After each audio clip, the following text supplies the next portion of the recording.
வணக்கம். தமிழ் சமையலுக்கு அன்புடன் வரவேற்கிறேன். இன்றைக்கி நாம் மூங் டால் பாசிப்பருப்பு ஃப்ரை எப்படி செய்யலான்னு பார்க்கலாங்க. இது உடம்புக்கு ரொம்ப நல்லதுங்க. பாசிப்பருப்பு ரொம்ப ஹெல்த்தியான ஸ்நாக்ஸ் ரெசிபிங்க இது. அதனால் கண்டிப்பாக நீங்கள் செஞ்சு கொடுங்க எல்லாத்துக்கும். ஈவினிங்கில் இது சட்டுன்னு செஞ்சு டக்குன்னு கொடுத்துர்லாங்க. இப்போ வாங்க, இப்போ நம்ம தமிழ் சமையல் சேனலுக்கு லைக் பண்ணுங்கள், ஷேர் பண்ணுங்கள். சப்ஸ்கிரைப் பண்ணாதவங்க சப்ஸ்கிரைப் பண்ணிக்கோங்க. கீழே இருக்க பெல் ஐக்கானையும் தட்டிடுங்க, அப்போ தான் நான் போடுற வீடியோஸ்லாம் வரும். இப்போது பாசிப்பருப்பு எடுத்துக்கலாங்க. 1 கப் பாசிப்பருப்பு எடுத்துக்கலாங்க. அதை நல்லா கழுவிக்கலாம். நல்லா கழுவிட்டு ஊற வச்சுக்கலாங்க. 3லேருந்து 4 மணி நேரம் ஊற வச்சுக்கலாங்க. பாசிப்பருப்பு ஊறுறதுக்கு தேவையான அளவு தண்ணி ஊற்றிக்கலாங்க. அடுத்து 3 மணி நேரம் கழித்து நம்ம பார்க்கலாம். 3 ஹவர் முடிஞ்சிருச்சுங்க. பாசிப்பருப்பு நல்லா ஊறியிருக்கு. இதை அரை மணி நேரம் அப்படியே காய வைக்கணுங்க ஃபேன் காற்றுல. அதுக்கு ஒரு காட்டன் கிளாத் எடுத்து அது மேலே போட்டுக்கலாங்க. அப்போ தான் சீக்கிரமாக அதில் இருக்க தண்ணியெல்லாம் உறிஞ்சிடுங்க. நீங்களும் காட்டன் துணி எடுத்து போட்டு அதில் காய வச்சுக்கோங்க. ஒரு அரை மணி நேரம் கழிச்சிட்டு நம்ம பார்க்கலாம். அரை மணி நேரம் முடிஞ்சிருச்சுங்க.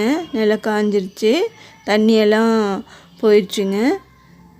இப்போ ஒரு பாத்திரம் எடுத்துக்கலாங்க. அதில் நம்ம தேவையான அளவு, பொரிக்கிறதுக்கு தேவையான அளவு ஆயில் ஊற்றிக்கலாங்க. இப்போ பொரிக்கிறது ஸ்ட்ரைட்டாக இதுலேயே பாசிப்பருப்பு போட்டும் ஃப்ரை பண்ணி எடுத்துக்கலாங்க. அதை விட ஈஸியாக இருக்கணும்னா நம்ம ஸ்ட்ரெயினர் வச்சு யூஸ் பண்ணிக்கலாங்க. ஆனால் பிளாஸ்டிக் ஸ்ட்ரெயினர் யூஸ் பண்ணக்கூடாது.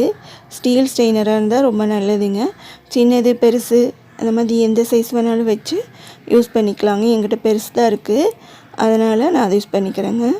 இந்த மாதிரி இருந்தாலும் எடுத்துக்கோங்க. இதை விட சின்னதாக இருந்தாலும் யூஸ் பண்ணிக்கலாங்க. எங்கிட்ட பெருசு தான் இருக்குது, அதனால் நான் இதை யூஸ் பண்ணுறேன். ரொம்ப சின்னதாக இருந்தாலும் லேட் ஆகும். ஓரளவுக்கு கொஞ்சம் மீடியமாக இருக்க சைஸாக இருந்தால் எடுத்துக்கோங்க. எதுவும் உங்களோட சாய்ஸ் தான். இப்போ பாருங்கள், நம்ம பாசிப்பருப்பு போட்டாச்சு. எப்படி பொரிஞ்சு வருது பாருங்கள். சீக்கிரமாக செஞ்சிடலாங்க. ஊறுற நேரம் தவிர இது செய்கிறதுக்கு கொஞ்சம் நேரம் போதுங்க. இப்போ இந்த கொதிக்கிறதெல்லாம் அடங்கினதுக்கப்புறமா நம்ம எடுத்து பார்க்கலாம். இன்னும் வேகலை, இன்னும் கொஞ்சம் வேகணும்.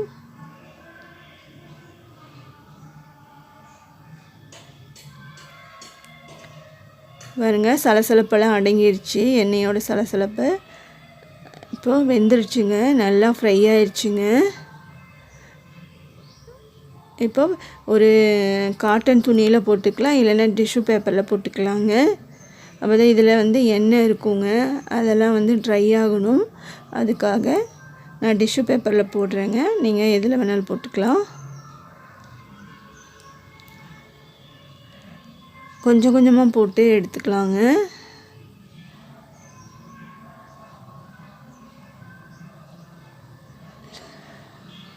பாருங்கள், திரும்பி போடுறேன். கொஞ்சமாக போட்டுக்கோங்க.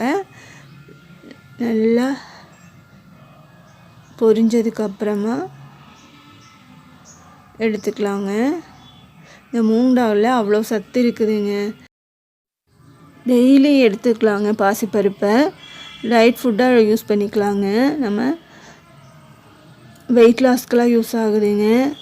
நிறைய நியூட்ரிஷன் இருக்குது, ஃபைபர் இருக்குது, வைட்டமின்ஸ்லாம் நிறைய இருக்குங்க. அதனால் டெய்லி நீங்கள் பாசிப்பருப்பு விதவிதமாக எடுத்துக்கலாங்க. பாசி பயிரும் ரொம்ப நல்லதுங்க. அதை முளை வச்சு கட்டி கூட நம்ம குழம்பு வச்சு பொரியல் பண்ணி சாப்பிட்டுக்கலாங்க. இப்போ நம்மளோட மூங் டால் ஃப்ரை ரெடி ஆகிடுச்சுங்க. பாசிப்பருப்பு ஃப்ரை ரொம்ப டேஸ்ட்டாக இருக்குங்க.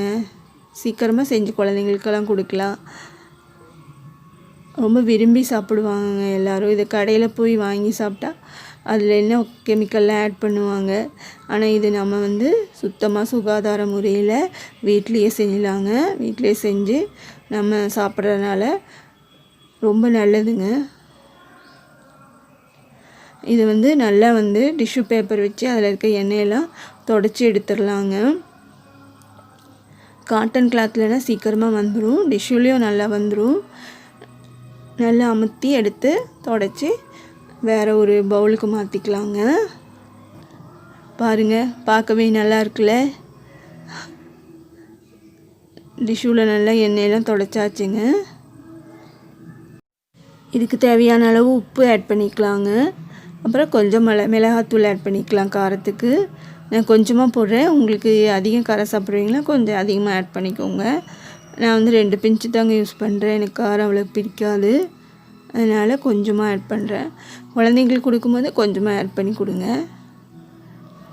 உப்பு உங்கள் டேஸ்ட்டுக்கு தகுந்தபடி போட்டுக்கோங்க. அவ்வளோதாங்க, நம்மளுடைய டிஷ் ரெடி ஆயிடுச்சுங்க. சாப்பிட்றதுக்கு செமையாக இருக்குங்க, டேஸ்ட்டாக இருக்கும். நான் சாப்பிட போகிறேங்க.